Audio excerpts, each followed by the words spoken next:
মূলত ভাৰতবৰ্ষ এতিয়া কূটনৈতিকভাৱে বিশ্ব ভাতৃত্ববোধৰ বাবে সমগ্ৰ বিশ্বই আমাৰ দেশক সন্মান কৰে। বিগত সময়ছোৱাত 20 দিনত মই 10খন দেশ ভ্ৰমণ কৰি ব্যক্তিগত অভিজ্ঞতা লব্ধ হৈ আহিছোঁ যে হয় আমাৰ ভাৰতবৰ্ষক এতিয়া বিশ্ববন্ধু বুলি গণ্য কৰে।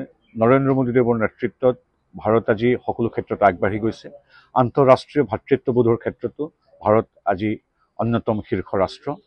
তেনেধৰণৰ ভাতৃত্ববোধ বা কূটনৈতিক সম্পৰ্কৰ সবলীকৰণ আৰু বহু কথালৈ লেটিন আমেৰিকা তথা কেৰিবিয়ান দ্বীপপুঞ্জলৈ মই ভ্ৰমণ কৰিম। মূলত 1 অক্টোবৰ তাৰিখে মেক্সিকোৰ সন্মানীয় ৰাষ্ট্ৰপতি হাৰ এক্সেলেন্সি ডক্টৰ ক্লাউডিয়া শেইনবাউমে শপত গ্ৰহণ কৰিব। মেক্সিকোৰ ৰাষ্ট্ৰপতিৰ শপত গ্ৰহণ অনুষ্ঠানলৈ ভাৰতবৰ্ষৰ হৈ মোক প্ৰতিনিধিত্ব কৰিবলৈ সুযোগ প্ৰদান কৰা হৈছে দেশৰ ফালৰ পৰা। আৰু মেক্সিকোলৈ যাওঁতে আমেৰিকাৰ যুক্তৰাষ্ট্ৰৰো এটা সুকীয়া অনুষ্ঠানত অংশগ্ৰহণ কৰিম বুলি ভাবিছোঁ। যি কি নহওক মূলত মেক্সিকোৰ ৰাষ্ট্ৰপতিৰ শপত গ্ৰহণৰ পিছতেই কেৰিবিয়ান আৰু লেটিন আমেৰিকাৰ দ্বীপপুঞ্জ এখন অতি গুৰুত্বপূৰ্ণ গণৰাজ্য গ্ৰেনেডাৰ শীৰ্ষ নেতৃত্বৰ সৈতে দ্বিপাক্ষিক কিছু বৈঠকত মই অংশ ল'ম। তাৰ উপৰিও আন এখন ৰাষ্ট্ৰ বাৰ্বাডোজলৈ গৈ তাৰ কিছু আমাৰ ভাৰতৰ দিশ সম্বলিত হৈ থকা কিছু কাৰ্যক্ৰমত অংশগ্ৰহণ কৰিম।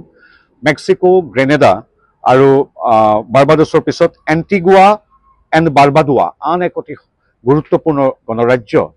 সেইখন গণৰাজ্যক ভিভ ৰিচাৰ্ডছৰ দেশ বুলিও মানুহে জানে। Isaac Vivian Alexander Richards cricketer, তেওঁ তাৰ এগৰাকী সুপুত্ৰ। সেই এণ্টিগুৱা আৰু বাৰ্বাডোৱাৰো শীৰ্ষ নেতৃত্বৰ সৈতে দ্বিপাক্ষিক বৈঠক আছে।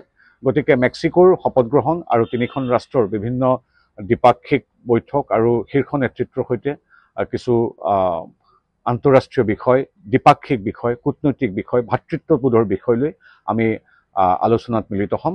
আমেৰিকা যুক্তৰাষ্ট্ৰ বাদ দি 4খন ৰাষ্ট্ৰ মূলত মই আনুষ্ঠানিকভাৱে ভ্ৰমণলৈ ওলাইছোঁ।